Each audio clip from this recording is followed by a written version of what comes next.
Welcome to Tutorial Tuesdays with Mommyish, where we try and hook you in with the sound of my voice. Now sit back and relax, because you deserve it. Hi there, this is Leah from Mommyish, and finally I have a new Tutorial Tuesday for you. Now this is a tutorial that I've seen done before, specifically by Just Jamie, but I haven't watched it, and I know she did one too, so you're probably like, Thief. But if you're not like Thief and you've never seen this before, it may be helpful. So what I'm doing today is teaching you how to create styles to easily create your own alphas or add effects on brushes and things like that. So basically I have a blank file here. I'm just going to give it a white background, and this is where we're going to be playing around at. So I'm going to go ahead and just create some text, and it's going to say Happy Holidays. How about that? Happy Holidays. I always forget if I'm supposed to put an apostrophe S or not. Is that weird? Maybe. I don't know. I'm leaving it, and it's probably wrong, but you guys will forgive me because you love me, right? Yes? Okay, maybe not, but I'm going to pretend like you do. I'm going to use a font called Stringfellows because I got it recently, and it's gorgeous. Look at this beautiful font. It has like a ginormous apostrophe, though, doesn't it? Maybe it's because it actually doesn't have an apostrophe. This happens sometimes with fonts, like they won't have all the characters that you would like them to have, so I always try to find one that might work well with it. So I think with this one I might try Lavendara or Lavendaria. There it is. See, a small little blippy one. There, that works. Why not?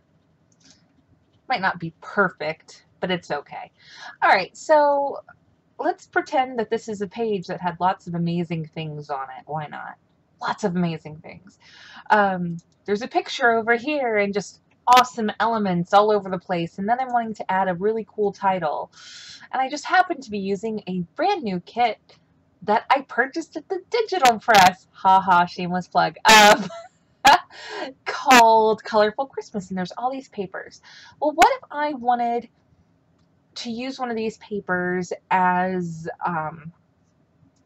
as a alpha, what I'm going to do is I'm going to go ahead and I'm going to take this paper. This is by Anita. It's gingham. How cute. And what we're going to do is we're going to just go ahead and we have this whole file.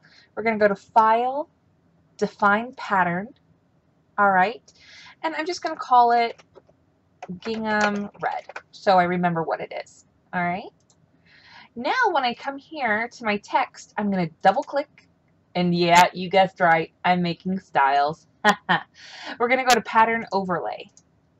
And remember, we just made that paper a pattern. So I'm going to scroll down, and at the bottom I will see, there it is. There's this paper, right? Just like that. So if we want to use this multiple times, right? Like let's say I don't want to just use it for the text. I want to use it for a brush or whatever. We're going to save it, right, as a style. So we're going to call this Anita Gingham, just so I remember. This means that if I close this out and I change our text to something a little easier to read, we'll do impact. Or not, apparently. Oh, there it goes. Ha ha ha. All right. And I apply the style. There it is. So instead of like clipping a paper and all this mess, this is kind of faster. Now, typically, depending on where you move your layer to, it may affect, because we're playing with the 12 by 12 pattern, right? Well, what if I wanted to scale it down? In Photoshop, you're going to want to always scale at either 100, 50, or 25, or not 50, or 25. Depending on where you move things, you might see a repeat or not. I'm going to go with 50. And if you're using a pattern and you can see the line of where the paper ends, all you have to do is, as you see, if you mouse over, you can move that pattern around anywhere, right? So don't feel like you're in trouble. So that's what I'm going to do. I actually scaled it at 50%. I like the way it looks. I'm going to create a new style again. I'm going to call this Gingham Small. All right. So what are some other ways we could use this? Well, I'm going to create a new layer, and I'm going to use my brush tool, and I'm going to make some confetti for fun. This is a confetti brush that I have. Whee, confetti. And then I can just apply the style to it, and using that pattern, and it's just super fast. So we have that one. Let's use another one. I'm going to take maybe one of my own papers. Why not? Nope, I'm not. I lied to you. I lied. We're going to go with a nice solid. How about that? A nice solid blue. I love blue. All right, we're going to, again, all you do, you open the file, go to edit, define pattern, and then name it something. I'm going to call this teal solid. We're going to go back over here, and I can just go to the layer that's already applying a pattern overlay, and I'm going to go here and apply a different pattern overlay. Ha ha ha ha. It's at 50%. I'm going to switch this one to be 100 because I like the pattern, and it's not, you know, it's just really more texture. Then I'm going to create a new style, teal paper. All right. Well, what if we want to take it a little further? You know me, I love taking styles a bit further. So we're going to zoom in a bit. A lot. We're going to zoom in a lot. And this is where we're going to play with styles just for a second. And the only style we're going to play with today is going to be our drop shadow and our inner shadow. So just two things that we're playing with today, that's it. So for your drop shadow, you want to just eyeball it for yourself. Sometimes it's nicer to use a warmer tone for your shadow. You see, it doesn't look as harsh. I tend to like to go for a desaturated brown. And you can change from multiply to linear burn, depending, and then I just turn down the opacity. I might increase the distance. I might increase the size. And you know me, I might actually play with the contour like that. And when I'm happy with it, well, we could save it as a new style. So this is our paper with the shadow. So I'm going to call this teal with shadow. All right, but that's not all I want to do. I want to use my inner shadow.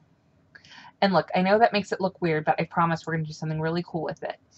We're going to take our inner shadow and we're going to uncheck use global light and change it to -90. You see what that does? It makes it look like it's beveled. So the next part is I always change the size first to 1 pixel. This just softens it a bit. And now you can see it almost looks more like chipboard, right? Then we are going to go to our multiply. And what I like to do with things like this is we're going to pick a color that is complementary. Like you can see there, like I just chose one of the colors from the paper, and since it's multiply, it's going to darken it. And just like that. So that looks a little more realistic. And then we can save this one. We can increase the distance to make it look thicker. So that's an 8, which I kind of like. That's cool. And I said we were only going to do 2, but you know what? Let's go ahead and add an inner glow to this as well. This is going to give us some definition on the edges. So what I do is I usually switch the inner glow color to black. I change the blend mode from screen to maybe color burn. I will then increase the size of it. And actually with color burn, it's kind of cool. If you leave it like that, it almost looks like it has an inked edge, but I don't want that particularly. I'm just going to turn down the opacity because, again, all I want is a little accent. So this is without, and that's with. Now that I'm happy with it, I'm going to save it as a new style, and I'm going to call it Teal Chipboard with Shadow. That way, whenever I mouse over, I'll know what each one is. So we went from just using the pattern, the paper pattern, to use on text or confetti or whatever we want to do, to adding a shadow to it, to actually making it into like a chipboard. So that's it. Happy holidays. I hope this has been a helpful, different, new sort of tutorial. Play around with your patterns. Oh, and I should show you. Let's say if I wanted to keep the same effect but wanted to use the Gingham pattern, what I would do is just, I would open up the style effect with that. I would change my pattern overlay, and then I would remember that I used that, that blue color for the overlay there. So, oops, my bad. When I would do my inner shadow, I would then change that probably to, let's see, we don't want it to be too dark. Something like that. See? To just like a different color that complements the way it looks, right? And then I would save that as a new style. We're going to call this Red Gingham Chipboard. There. See? And so that's a totally different. So we went from that to that to that. Fun, right? So I hope this is a helpful new little tutorial on using your papers in your stash to create styles so you can quickly make new elements and stuff for the kits. Remember, if you have shapes or whatever, you can add these styles to anything.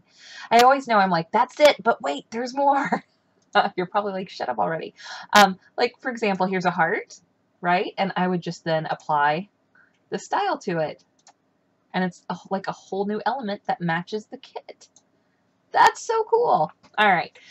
So, again, that is it. And I hope you have a wonderful, wonderful day and have enjoyed the tutorial. Have a good night. Bye-bye.